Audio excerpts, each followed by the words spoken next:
अस्सलाम वालेकुम व्यूअर्स, कैसे हैं सब लोग। उम्मीद है कि आप सब लोग खैरियत से होंगे।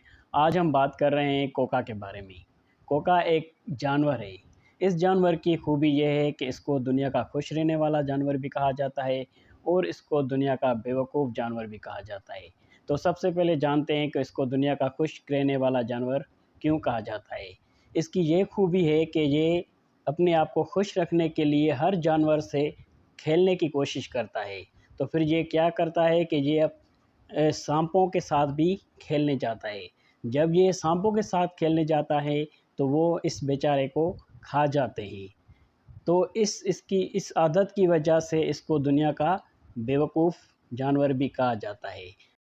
तो इस कोका की स्टोरी से हमें सबक ये मिलता है कि मोहब्बतें ज़रूर बाँटें मगर कोका हरगिज़ ना बने।